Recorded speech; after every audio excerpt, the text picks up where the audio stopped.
Lettre de Jacques, chapitre 1. Jacques, serviteur de Dieu et du Seigneur Jésus-Christ, salue les 12 tribus dispersées du peuple de Dieu. Mes frères et sœurs, quand vous passez par toutes sortes d'épreuves, considérez-vous comme heureux. Car vous le savez, la mise à l'épreuve de votre foi produit l'endurance. Mais il faut que votre endurance aille jusqu'au bout de ce qu'elle peut faire, pour que vous parveniez à l'état d'adulte et soyez plein de force, des hommes auxquels il ne manque rien. Si l'un de vous manque de sagesse, qu'il la demande à Dieu qui la lui donnera, car il donne à tous généreusement et sans faire de reproche. Il faut cependant qu'il la demande avec foi, sans douter, car celui qui doute ressemble aux vagues de la mer, agité et soulevé par le vent. Qu'un tel homme ne s'imagine pas obtenir quoi que ce soit du Seigneur. Son cœur est partagé, il est inconstant dans toutes ses entreprises. Que le frère ou la sœur pauvre soit fier de ce que Dieu l'élève, et le riche de ce que Dieu l'abaisse. En effet, il passera comme la fleur des champs. Le soleil se lève, sa chaleur devient brûlante, et la plante se dessèche. Sa fleur tombe, et toute sa beauté s'évanouit. Ainsi en est-il du riche. Il disparaîtra au milieu de ses activités. Heureux l'homme qui tient ferme face à la tentation, car après avoir fait ses preuves, il recevra la couronne du vainqueur, la vie que Dieu a promise à ceux qui l'aiment. Que personne, devant la tentation, ne dise « c'est Dieu qui me tente », car Dieu ne peut pas être tenté par le mal, et il ne tente lui-même personne. Lorsque nous sommes tentés, ce sont les mauvais désirs que nous portons en nous qui nous attirent et nous séduisent. Puis le mauvais désir conçoit et donne naissance au péché. Or le péché, une fois parvenu à son plein développement, engendre la mort. Ne vous laissez donc pas égarer sur ce point, mes chers frères et sœurs. Tout cadeau de valeur, tout don parfait nous vient d'en haut, du Père des Lumières, et en qui il n'y a ni changement, ni ombre due à des variations. Par un acte de sa libre volonté, il nous a engendrés par la parole de vérité, pour que nous soyons comme les premiers fruits de sa nouvelle création. Vous savez tout cela, mes chers frères et sœurs. Mais que chacun de vous soit toujours prêt à écouter, qu'il ne se hâte pas de parler, ni de se mettre en colère. Car ce n'est pas par la colère qu'un homme accomplit ce qui est juste aux yeux de Dieu. Débarrassez-vous donc de tout ce qui souille et de tout ce qui reste en vous de méchanceté, pour recevoir, avec humilité, la parole qui a été plantée dans votre cœur, car elle a le pouvoir de vous sauver. Seulement, ne vous contentez pas de l'écouter, traduisez-la en actes, sans quoi vous vous tromperiez vous-même. En effet, si quelqu'un se contente d'écouter la parole sans y conformer ses actes, il ressemble à un homme qui, en s'observant dans un miroir, découvre son vrai visage. Après s'être ainsi observé, il s'en va et oublie ce qu'il est. Voici, au contraire, un homme qui scrute la loi parfaite qui donne la liberté. Il lui demeure fidèlement attaché, et au lieu de l'oublier après l'avoir entendu, il y conforme ses actes. Cet homme sera heureux dans tout ce qu'il fait.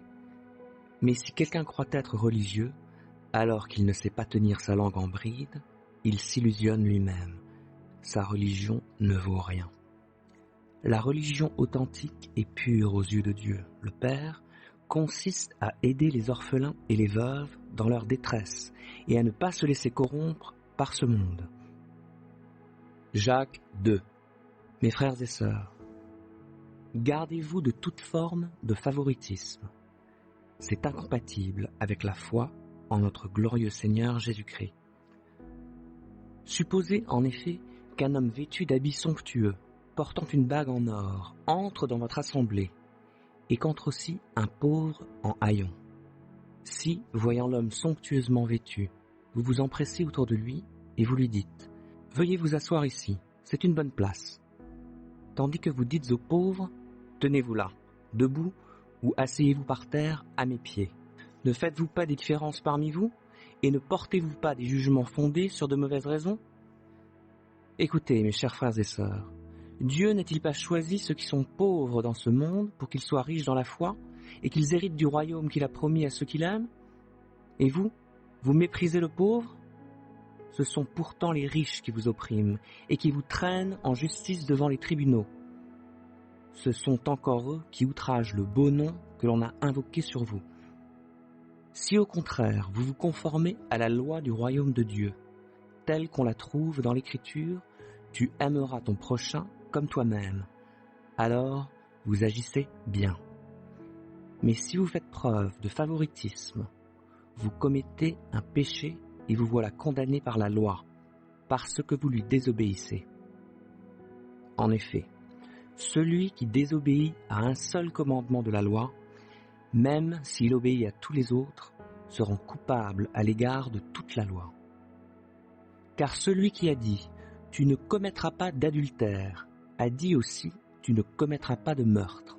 Si donc, tout en évitant l'adultère, tu commets un meurtre, tu désobéis bel et bien à la loi.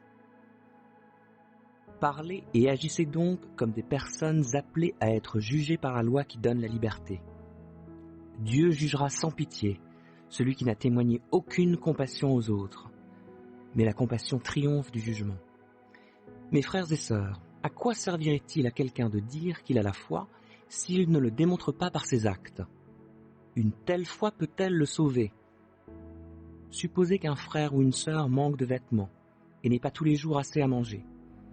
Et voilà que l'un de vous leur dit « Au revoir mes amis, portez-vous bien, restez au chaud et bon appétit », sans leur donner de quoi pourvoir aux besoins de leur corps. À quoi cela sert-il? Il en est ainsi de la foi. Si elle reste seule, sans se traduire en actes, elle est morte. Mais quelqu'un dira, l'un a la foi, l'autre les actes. Eh bien, montre-moi ta foi sans les actes, et je te montrerai ma foi par mes actes. Tu crois qu'il y a un seul Dieu? C'est bien. Mais les démons aussi le croient, et ils tremblent. Insensé.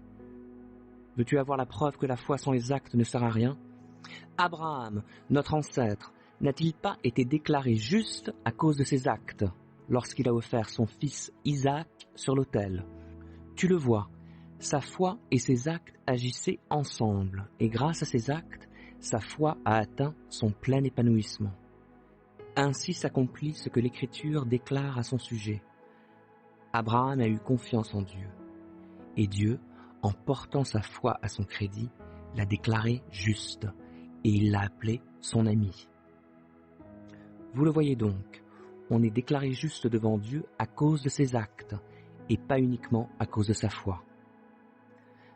Rahab, la prostituée, n'a-t-elle pas aussi été déclarée juste par Dieu à cause de ses actes, lorsqu'elle a donné asile aux envoyés israélites et les a aidés à s'échapper par un autre chemin? Car comme le corps sans l'esprit est mort, la foi sans les actes est morte. Jacques 3. Mes amis, ne soyez pas nombreux à enseigner. Vous le savez, nous qui enseignons, nous serons jugés plus sévèrement. Car chacun de nous commet des fautes de bien des manières. Celui qui ne commet jamais de faute dans ses paroles est un homme parvenu à l'état d'adulte, capable de maîtriser aussi son corps tout entier.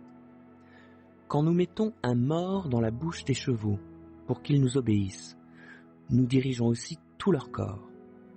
Pensez encore aux bateaux. Même s'il s'agit de grands navires et s'ils sont poussés par des vents violents, il suffit d'un tout petit gouvernail pour les diriger au gré du pilote. Il en va de même pour la langue. C'est un petit organe, mais elle se vante de grandes choses. Ne suffit-il pas d'un petit feu pour incendier une vaste forêt? La langue aussi est un feu. C'est tout un monde de mal. Elle est là, parmi les autres organes de notre corps, et contamine notre être entier. Allumée au feu de l'enfer, elle enflamme toute notre existence. L'homme est capable de dompter toutes sortes de bêtes sauvages, d'oiseaux, de reptiles, d'animaux marins, et il les a effectivement domptés. Mais la langue, aucun homme ne peut la dompter. C'est un fléau impossible à maîtriser. Elle est pleine d'un venin mortel. Nous nous en servons pour louer le Seigneur, notre Père, et nous nous en servons aussi pour maudire les hommes, pourtant créés de sorte qu'ils lui ressemblent. De la même bouche sortent bénédiction et malédiction. Mes frères et sœurs, il ne faut pas qu'il en soit ainsi. Avez-vous déjà vu de l'eau douce et de l'eau salée jaillir d'une même source par la même ouverture? Un figuier, frères et sœurs, peut-il porter des olives ou une vigne des figues? Une source salée ne peut pas non plus donner de l'eau douce. Y a-t-il parmi vous quelqu'un de sage et d'expérimenté? Qu'il en donne la preuve par sa bonne conduite, c'est-à-dire par des actes empreints de l'humilité qui caractérise la véritable sagesse. Mais si votre cœur est plein d'amère jalousie, si vous êtes animé d'un esprit querelleur, il n'y a vraiment pas lieu de vous vanter. Ce serait faire entorse à la vérité. Une telle sagesse ne vient certainement pas du ciel. Elle est de ce monde, de l'homme sans Dieu. Elle est démoniaque. Car là où règne la jalousie et l'esprit de rivalité, là aussi habite le désordre et toutes sortes de pratiques indignes. Au contraire, la sagesse qui vient d'en haut est en premier lieu pure.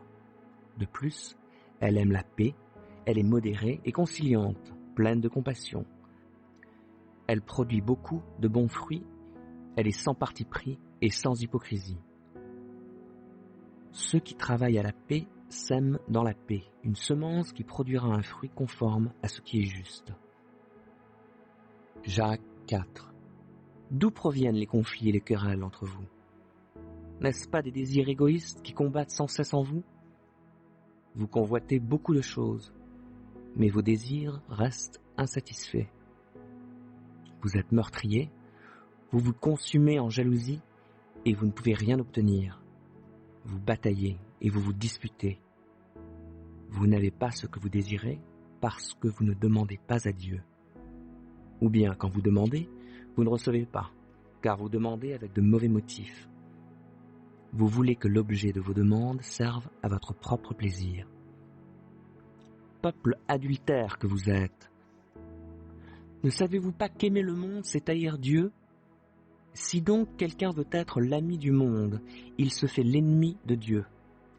Prenez-vous pour des paroles en l'air ce que déclare l'Écriture? Dieu ne tolère aucun rival de l'esprit qu'il a fait habiter en nous, mais bien plus grande est la grâce qu'il nous accorde. Voici donc ce que déclare l'Écriture. Dieu s'oppose aux orgueilleux, mais il accorde sa grâce aux humbles. Soumettez-vous donc à Dieu, résistez au diable, et il fuira loin de vous. Approchez-vous de Dieu, et il s'approchera de vous. Nettoyez vos mains, pécheurs, et purifiez votre cœur, vous qui avez le cœur partagé. Prenez conscience de votre misère, et soyez dans le deuil, pleurez, que votre rire se change en pleurs, et votre gaieté en tristesse. Abaissez-vous devant le Seigneur, et il vous relèvera.